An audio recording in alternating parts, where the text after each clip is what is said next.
Hello students, नमस्कार। एक बार फिर से आपका हमारे यूट्यूब चैनल में स्वागत करते हैं। तो स्टूडेंट्स, आज इस वीडियो में हम बात करेंगे चैप्टर नंबर सेकंड का। चैप्टर नंबर सेकंड वैद्युत विभव धारिता का एनसीईआरटी एक्सरसाइज सॉल्व करेंगे, क्योंकि बहुत कमेंट्स आ रहे थे आपके सर एनसीईआरटी एक्सरसाइज में करा दीजिए चैप्टर नंबर सेकंड का। तो देखिए चैप्टर नंबर सेकंड में जो है आपका एनसीईआरटी जो एक्सरसाइज है वो कंबाइंड एक्सरसाइज है वैद्युत विभव का और धारिता का। दोनों चैप्टर हम खत्म कर चुके हैं, वैद्युत विभव भी पढ़ चुके हैं और वैद्युत धारिता भी पढ़ चुके हैं। तो उनका एनसीईआरटी एक्सरसाइज देखते हैं। पहला क्वेश्चन लेते हैं। इसमें question number first part first है, तो प्लीज वीडियो को शुरू से लेकर लास्ट तक जरूर देखना, कहीं भी वीडियो को स्किप मत करना। और हाँ, वीडियो को जब भी आप देखते हैं तो ऑनलाइन देखना, इसको डाउनलोड करके मत देखना, ठीक है। चलिए देखिए क्वेश्चन नंबर फर्स्ट है 5 गुणा 10 घात माइनस का 8 कूलम तथा -3 गुणा 10 घात माइनस का 8 कूलम के दो आवेश 16 सेंटीमीटर की दूरी पर स्थित है। दोनों आवेशों को मिलाने वाली रेखा के किस बिंदु पर वैद्युत विभव शून्य होता है? अनंत पर वैद्युत विभव शून्य लीजिए। ठीक है, सबसे पहले इसमें दो आवेश का मान दे रखा है, Q1 दे रखा है। Q1 बराबर है 5 गुणा 10 की घात माइनस का 8, एक Q2 बराबर दे रखा है माइनस का 3 गुणा 10 की घात माइनस का 8 कूलम। ठीक है ना, एक दूसरे से इसकी जो दूरी दे रखा r बराबर 16 सेंटीमीटर। बहुत ही इंपॉर्टेंट क्वेश्चन है, क्योंकि इस तरीके के क्वेश्चंस आपके बोर्ड एग्जाम में पूछे जाते हैं। तो क्वेश्चन को सही से देखना, समझना किस तरीके से करना है। तो सिंपल सा यहाँ पे एक रेखा है जिसके दोनों एंड पर आवेश दे रखे हैं। यहाँ पे Q1 आवेश है, यहाँ पे Q2 आवेश है। ठीक है, मान लेते हैं इसके बीच में किसी एक बिंदु पर, यहाँ पे इस बिंदु पर विभव जो है वो शून्य है। इस बिंदु का नाम दे देता हूं O, A और B। O बिंदु की जो दूरी है A से कितना है? x है। ठीक, तो O से B तक की डिस्टेंस कितना जाएगा? ये हो जाएगा 16 माइनस x, क्योंकि टोटल जो डिस्टेंस है दोनों के बीच में ये 16 सेंटीमीटर का है। कितना है? 16 सेंटीमीटर। तो सबसे पहले मान लेंगे A से O तक की डिस्टेंस x, O से B तक की डिस्टेंस हो जाएगा 16 माइनस x। तो बिंदु O पर विभव, ठीक है, बिंदु O पर जो विभव होगा V, टोटल जो विभव होगा, देखिए इस पॉजिटिव Q आवेश के कारण, मतलब Q1 आवेश के कारण यहाँ पे विभव होगा, Q2 के कारण भी विभव होगा, और दोनों का जो नेट विभव होगा V बराबर हो जाएगा V1 प्लस V2। ठीक है ना, V1 विभव जो है Q1 के कारण होगा, V2 विभव जो है वो Q2 के कारण होगा। ठीक है, क्लियर है? इतना समझ में आता है? अकॉर्डिंग टू क्वेश्चन, प्रश्न अनुसार जो दे रखा है V बराबर 0 दे रखा है। जब V बराबर 0 हो जाएगा तो इसका मतलब है V1 प्लस V2 बराबर 0, तो V1 बराबर हो जाएगा माइनस ऑफ V2। V1 बराबर माइनस ऑफ V2। अच्छा, V1 का वैल्यू कितना जाएगा? 1/4 पाई एप्सिलॉन, इसलिए के भी यूज कर सकते हैं, कोई दिक्कत नहीं है। Q1 बाय दूरी जो है वो x है, तो x Q1 बाय x बराबर Q2, सॉरी V2 बराबर हो जाएगा minus 1/4 pi epsilon naught Q2 by distance जो है Q2 से O तक की जो डिस्टेंस है 16 माइनस x हो गया, तो ये 16 माइनस x का स्क्वायर। ठीक है, तो ये 1/4 पाई एप्सिलॉन से 1/4 पाई एप्सिलॉन ये कैंसिल आउट हो जाएगा, तो यहाँ पे बचेगा हमारे पास Q1 by x1, sorry x is equal to minus Q2 by 16 minus x का स्क्वायर नहीं होगा, सॉरी क्योंकि विभव में स्क्वायर नहीं होता है। ठीक है ना, 16 माइनस x। अच्छा, अब वैल्यू रख देते हैं। देखिए Q1 का वैल्यू है 5 गुणा 10 की घात माइनस का 8 बराबर बटे x बराबर, ये Q2 का वैल्यू जो माइनस का 3, तो माइनस और माइनस का जाएगा प्लस, तो 3 गुणा 10 की घात माइनस का 8 बटे 16 माइनस x। ठीक है, सेंटीमीटर में दे रखा है, मीटर में कन्वर्ट करने की जरूरत नहीं है, क्योंकि रेशियो में आ जाएगा ना। जब भी अनुपात होता है तो कन्वर्जन की जरूरत नहीं पड़ती है। तो देखिए यहाँ पे सिंपल सी 10 टू पावर -8 से 10 टू पावर -8 कैंसिल हो जाएगा, क्रॉस मल्टीप्लाई कर देंगे तो हो जाएगा 16 पंजे 80, या ऐसे लिखते हैं 5, 16 माइनस x बराबर 3x। 16 पंजे 80 माइनस का 5x बराबर 3x। 5 को जब भेजेंगे तो प्लस हो जाएगा, तो 5 अंदर कितना जाएगा 8, तो 80 बराबर 8x, तो x बराबर हो जाएगा 80 बटे 8, तो बराबर 10, तो x बराबर हो जाएगा 10 सेंटीमीटर। कितना जाएगा? 10 सेंटीमीटर। मतलब A से 10 सेंटीमीटर की दूरी पर, A से 10 सेंटीमीटर की दूरी पर, B से 6 सेंटीमीटर की दूरी पर, A से लिख देंगे A से 10 सेंटीमीटर या B से 6 सेंटीमीटर की दूरी पर विभव शून्य होगा।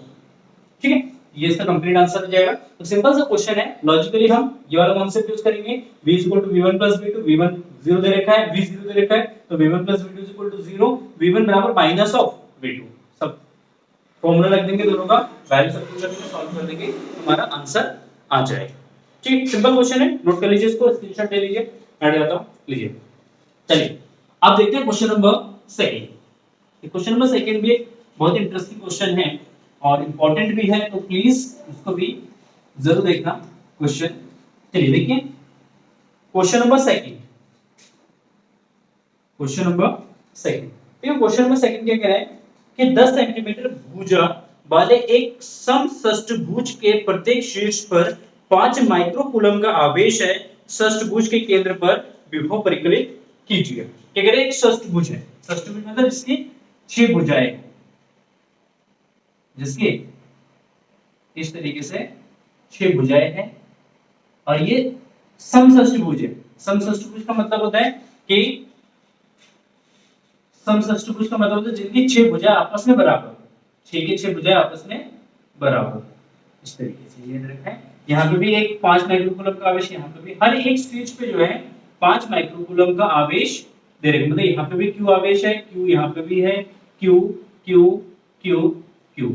तो इसके केंद्र पर अगर इनके शीर्षों को आपस में मिलाते हैं, इनके शीर्षों को आपस में मिला देंगे, ये हमारा केंद्र बनेगा। कह रहे कि इस केंद्र O पर कितना विभव है वो परिकलित कर रहा है। इसके लिए दे रखा है भुजा, दे रखा है 10 सेंटीमीटर,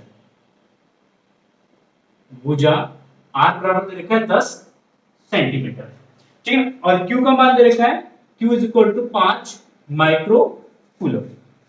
सारे पॉजिटिव आवेश है, सेम तरीके के आवेश है, समषष्ठभुज है, तो इसलिए ये वाला कोण हो जाएगा 60 डिग्री का, ये भी कोण हो जाएगा 60, तो ये भी कितना जाएगा 60 का हो जाएगा। ठीक है, तो सारे कोण जो है 60 डिग्री का बनेगा। जब 60 डिग्री का बनेगा एक समबाहु त्रिभुज बनेगा। ये क्या बनेगा, एक समबाहु त्रिभुज। अगर ये भुजा R है, समबाहु त्रिभुज के तीनों भुजा आपस में क्या होते हैं, बराबर होते हैं, तो ये वाला डिस्टेंस भी R हो जाएगा और ये वाला डिस्टेंस भी R हो जाएगा, तो सारे डिस्टेंस जो है यहाँ पे क्या हो जाएंगे, R हो जाएंगे। तो उसके केंद्र O पर, केंद्र O पर विभव V इज इक्वल टू, देखिए लॉजिकली समझ लें, यहाँ पे कितने आवेश हैं, 6 आवेश है, 6 के 6 आवेश के कारण यहाँ पे विभव बनेगा। मान लो इसके कारण 1 वोल्ट, इसके कारण 1 वोल्ट, इसके कारण 1 वोल्ट, इसके कारण सबके कारण 1-1 वोल्ट का अगर विभव बनता है तो टोटल विभव कितना जाएगा, 1 + 1 + 1 + 1 + 1, मतलब 6 वोल्ट हो जाएगा टोटल। तो मतलब पूरे आवेश को क्या करेंगे, जोड़ देंगे। तो जोड़ने के लिए सिंपल सा हम क्या करेंगे, 6 से मल्टीप्लाई कर देंगे एक बिंदु आवेश के कारण विभव को। तो 6 गुणा 1/4 pi epsilon not Q/R, simple, ठीक ना। 6 से इसलिए मल्टीप्लाई करा क्योंकि 6 बिंदु आवेश हैं, पूरे 6 आवेश के कारण यहाँ पे विभव बनेगा और सेम मैग्नीट्यूड में, तो सबका विभव जो है यहाँ पे समान होगा, तो इसलिए हमने यहाँ पे 6 से मल्टीप्लाई कर दिया। क्लियर है, चलिए 6 गुणा 10 की घात, 6 गुणा 9 गुणा 10 की घात 9 गुणा Q, देखिए Q का वैल्यू कितना 5 माइक्रोकूलम, तो 5 गुणा 10 की घात माइनस का 6 डिवाइडेड बाय R जो है 10 सेंटीमीटर, तो 10 गुणा 10 की घात माइनस का 2। ठीक है, क्लियर है, ठीक है। 5 गुना 10, 3 गुना 6, तो ये 9 × 27, 27 गुणा 10 की घात 9 माइनस का 6, या और 2 ऊपर चला जाएगा तो प्लस हो जाएगा, प्लस का 2, ठीक। तो ये 27 into 10 to the power 9 और 2 कितना जाएगा 11, 11 में से 6 घटा देंगे तो जाएगा 5, तो जाएगा 2.7 गुणा 10 की घात 6 वोल्ट, या इसको लिख सकते हैं 2.7 मेगा वोल्ट। क्या लिखेंगे, मेगा वोल्ट, ठीक है। तो टोटल विभव जैसे केंद्र पर इतना आ जाएगा। एक सिंपल सा क्वेश्चन है, ज्यादा टफ नहीं है, बस आपको क्या करना है, डायरेक्टली फॉर्मूला यूज कर लेना है, ठीक है। चलिए देखते हैं क्वेश्चन नंबर 3, स्क्रीनशॉट लेते रहना, ठीक, जैसे मैं साइड में जाता हूं स्क्रीनशॉट ले लेना। चलिए देखिए क्वेश्चन नंबर 3 क्या कह रहा है, 6 सेंटीमीटर की दूरी पर अव्यवस्थित दो बिंदुओं A और B पर 2 आवेश 2 माइक्रोकूलम और माइनस का 2 माइक्रोकूलम रखे हैं। निकाय के समविभव पृष्ठ की पहचान कीजिए, मतलब इसका समविभव पृष्ठ कहां पर होगा वो पहचान करना है। इस पृष्ठ के प्रत्येक बिंदु पर वैद्युत क्षेत्र की दिशा क्या है। तो एक सिंपल सा क्वेश्चन है यहाँ पे सबसे पहले ये दो बिंदु है, ठीक है ना, ए और बी। ए बिंदु ये हो गया और ये हो गया हमारा बी बिंदु। इसका क्वेश्चन, इस क्वेश्चन का आंसर आप लॉजिकली दे सकते हैं। ठीक, देखिए यहाँ पे एक 2 माइक्रोकूलम का आवेश दे रखा है, यहाँ पे -2 माइक्रोकूलम का एक आवेश रखा है और एक दूसरे से 6 सेंटीमीटर की दूरी पर है। ठीक है, कह रहे कि इस निकाय के कारण एक समभुज पृष्ठ की कल्पना कीजिए। मतलब यहाँ कहाँ पे समभुज पृष्ठ होगा वो हमें ज्ञात करना है। तो सिंपल सा क्वेश्चन है ये। देखिए ये 2 माइक्रोकूलम का, ये -2 माइक्रोकूलम का, मैग्नीट्यूड बराबर है, विपरीत आवेश है, तो क्या बनेगा, एक वैद्युत द्विध्रुव बनेगा। और वैद्युत द्विध्रुव के कारण हमें पता है निरक्षीय स्थिति पर जो विभव है वो शून्य होता है। तो निरक्षीय स्थिति पे जो प्लेन हम ड्रॉ करेंगे वो जो प्लेन होगा वो कैसा होगा, हमारा समभुज पृष्ठ होगा। तो इसके मध्य बिंदु पे हम विभव निकालते हैं। कहां पे निकालेंगे, इसके मध्य बिंदु पे। तो इससे ये 3 सेंटीमीटर की दूरी पर होगा, यहां से भी इसकी 3 सेंटीमीटर के दूरी पर होगा। ठीक है ना। तो Q1 बराबर है 2 माइक्रोकूलम, Q2 बराबर है -2 माइक्रोकूलम, -2 माइक्रोकूलम। तो यहाँ पे सिंपल सा लॉजिकली ये है कि इसके केंद्र पर भी हो। तो A, यहाँ पे इसका नाम लिख देता हूं O। तो AO बराबर OB बराबर 6/2 बराबर 3 सेंटीमीटर। 3 सेंटीमीटर की दूरी पर विभव निकालते हैं। तो बिंदु O पर विभव, देखिए V बराबर क्या जाएगा, V1 प्लस V2, बहुत बढ़िया। V1 हो जाएगा, इसके लिए Q1 के कारण अब विभव, और ये हमारा Q2 है तो V2 जो है वो Q2 के कारण विभव हो जाएगा। कितना होगा, इसके कारण विभव जो 1/4 pi epsilon naught Q1 by 3 centimetre या 3 × 10⁻²। ठीक, या डायरेक्टली हम क्या करते हैं, AO लिख लेते हैं।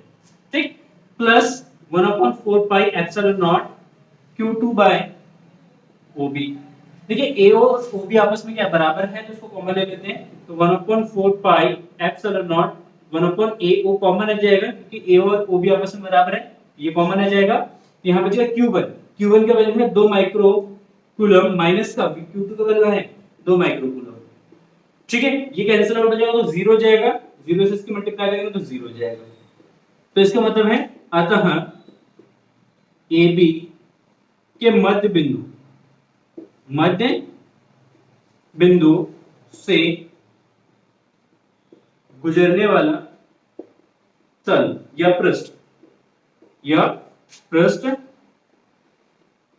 समविभव पृष्ठ होगा। क्योंकि इस यहां से अगर कोई भी प्लेन इस तरीके से पास हो रहा है तो इस प्लेन के हर एक बिंदु पे जो है विभव जो है क्या होगा, शून्य होगा। इस प्लेन के हर एक बिंदु पे विभव शून्य होगा।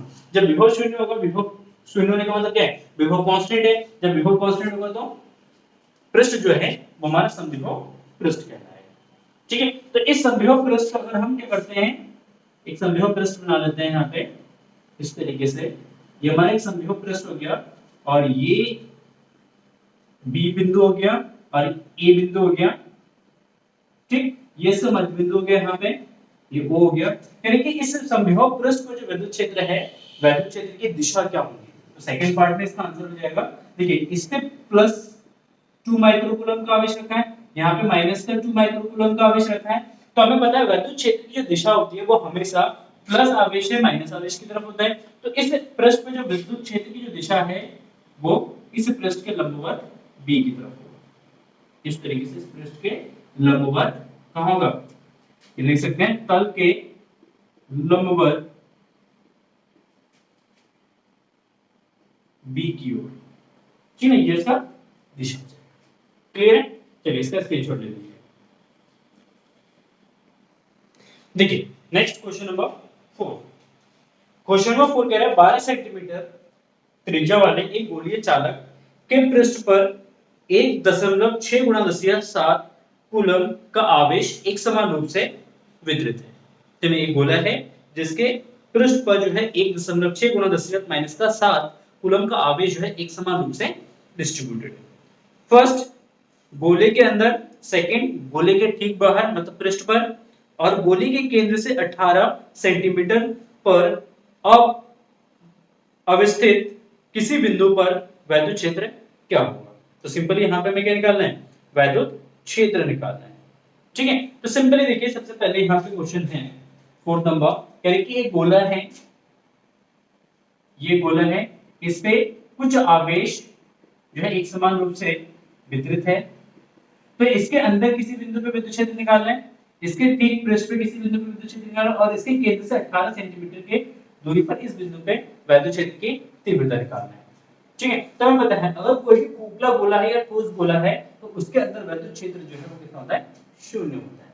तो सबसे पहले यहाँ पे दे रखा है Q is equal to 1.6 into 10 to the power minus 7 coulomb. त्रिज्या दे रखा है, त्रिज्या कैपिटल R बराबर ये दे रखा है आपका 12 सेंटीमीटर और स्मॉल r दूरी दे रखा है, small r is equal to ये दे रखा है 18 सेंटीमीटर। थर्ड कंडीशन, तो फर्स्ट कहां पे, इसके अंदर, गोले के अंदर, ठीक, वैद्युत क्षेत्र जो है क्या होगा, वैद्युत क्षेत्र E इज इक्वल टू होता है हमारा 0। तो ये हमेशा होता है, ठीक है ना, ये आपको निकालने की जरूरत नहीं होगी क्योंकि फर्स्ट ईयर में हमने अप्लाई किया था इसमें, ठीक है ना, और हमें मिला था कि इसके अंदर वैद्युत किसी भी बिंदु पर वैद्युत क्षेत्र कितना होता है, 0 होता है इसके अंदर। ठीक, चाहे वो ठोस गोला हो, चालक गोला हो ठोस, या कोई गोलीय कोश हो, तो दोनों की कंडीशन में वैद्युत क्षेत्र है 0 होगा। अच्छा, इसके पृष्ठ पर कितना होगा, पृष्ठ पर वैद्युत क्षेत्र हो जाएगा E is equal to 1/4 pi epsilon naught Q by R square, Q by capital R square. तो इसका वैल्यू जाएगा 9 गुणा 10 की घात 9 into Q, Q का जो वैल्यू है वो जाएगा 1.6 गुणा 10 की घात माइनस का 7 divided by R, R is equal to है 12 गुणा 10 की घात माइनस का 2 मीटर में कन्वर्ट कर लेंगे और इसका स्क्वायर कर देंगे। ठीक है, इसको लिखेंगे ये जो 12 गुणा 10 की घात माइनस का 2 मीटर, ये जो 18 गुणा 10 की घात माइनस का 2 मीटर। ठीक है, तो चलिए देखिए ये हो जाएगा 9 गुणा 1.6 गुणा 10 की घात 9 माइनस का 7, देखिए 10 की घात 2 का स्क्वायर तो कितना जाएगा 4, माइनस का 4 ऊपर जाएगा तो ये जाएगा प्लस का 4 हो जाएगा, डिवाइडेड बाय 12 का स्क्वायर करेंगे तो कितना आएगा 144 आएगा। ठीक है, क्लियर है। चलिए यहां से दशमलव को हटा देते हैं, यहां पे लिख देते हैं 0, ठीक है ना। तो 16 निम कितना होता है, 16 निम 144, ठीक है, कितने बार में घटेगा, 9 बार में घटेगा तो 90 हो जाएगा। 9 से इसको डिवाइड करने कितना आएगा 10, कितना जाएगा 10, 10 को भी ऊपर ले लेंगे तो पावर माइनस से 1 हो जाएगा, तो 9 और 4 13, 13 में से 7 गया कितना बचेगा, 13 में से 7 गया तो 6, तो 10 की घात 6 और ये 10 ऊपर जाएगा तो पावर 1 माइनस हो जाएगा, ये जगह 10 की घात 5 न्यूटन पर कूलम, इतना वैद्युत क्षेत्र है पृष्ठ पर। एंड सेकंड थर्ड बाहरी बिंदु पर, बाहरी बिंदु पर, ठीक है, अगर बाहरी बिंदु पे निकालेंगे तो इलेक्ट्रिक फील्ड का फार्मूला जाएगा E is equal to 1/4 pi epsilon naught Q by small r का स्क्वायर, कितना जाएगा स्मॉल r का स्क्वायर। ठीक है, चलिए बहुत बढ़िया। अब यहाँ पे सिंपली वैल्यू सब्स्टिट्यूट कर देंगे, इसका जाएगा 9 गुणा 10 की घात 9 into Q 1.6 into 10 to the power minus का 7 divided by R small r equal to 18 into 10 to the power minus 2, 18 गुणा 10 की घात माइनस का 2 गुणा 18 गुणा 10 की घात माइनस का 2, स्क्वायर है ना इसलिए दो बार लिख दिया। ठीक है, क्लियर है, इसको काट देते हैं 2 से, तो 9 गुना 18, ठीक। अच्छा, यहां से डेसिमल हटा देते हैं, यहां पे 0 ले लेते हैं, ऊपर से दशमलव हटा के यहां पे 0 ले लेंगे, ठीक। तो इसको काटते हैं 4 से, 4 चौक 16, 4 पंजे 20, ठीक हो गया, ठीक है। अच्छा, अब यहां पे इसको काटते हैं 2 से, 2 दूना 4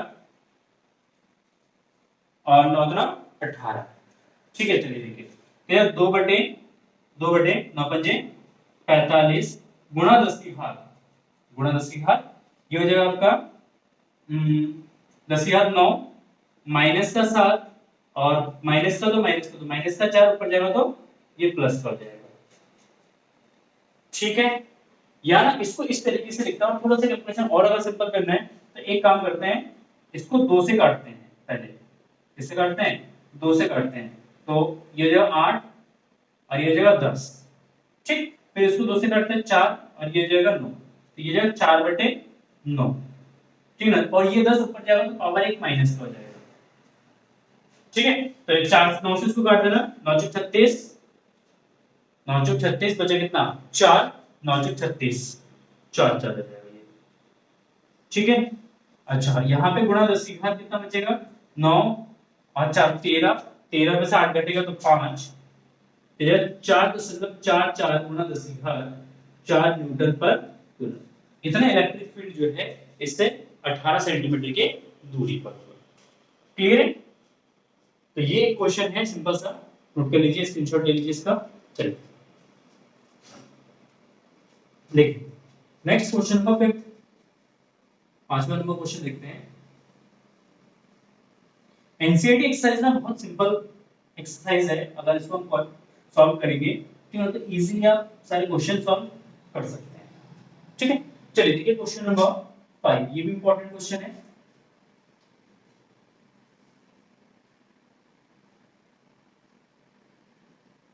हाँ ये है, एक समांतर पट्टिका संधारित्र जिसकी पट्टिकाओं के बीच वायु है की धारिता 8 माइक्रोफैराड है, ठीक है। चलिए 8 पिकोफैराड है, सॉरी। यदि पट्टिकाओं के बीच की दूरी को आधा कर दिया जाए तथा इनके बीच के स्थान में 6 परावैद्युतांक का एक पदार्थ रख दिया जाए तो इसकी धारिता क्या होगी। कह रहे हैं कि एक वायु संधारित्र है, इसकी प्लेटों के बीच की दूरी d दे रखा है, ठीक है, कुछ दूरी पर स्थित है। कह रहे कि इस दूरी को अगर हम क्या करते हैं, इस दूरी को अगर घटा के हम आधा कर देते हैं और इस संधारित्र के अंदर एक k बराबर 6 परावैद्युता का एक पदार्थ रख देंगे तो इस संधारित्र की धारिता कितनी हो जाएगी वो कैलकुलेट करना है, ठीक है। क्लियर है? इसमें प्लस की आवेश, इसमें माइनस की आवेश। तो देखिए सबसे पहले इसमें दे रखा है हमारे पास धारिता दे रखा है, वायु संधारित्र की धारिता, धारिता C not is equal to दे रखा है ये हमारे पास H पिकोफैराड, इसकी वायु में, जब उसके अंदर क्या भरा हो वायु भरा, ठीक है। तो C not is equal to देगा फॉर्मूला जो A epsilon naught by D is equal to H picofarad. Clear है? चलिए ये होगा हमारा क्वेश्चन नंबर फर्स्ट। अच्छा सेकंड, ठीक है, जब दूरी आधी d/2 तथा k बराबर 6 परावैद्युतांक का कोई पदार्थ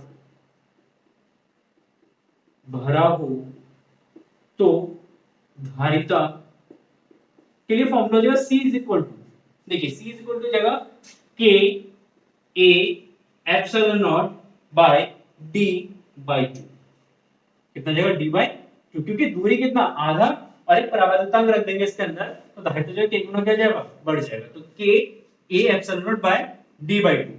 क्लियर है? 2 पर चला जाएगा तो 2K A epsilon naught by D।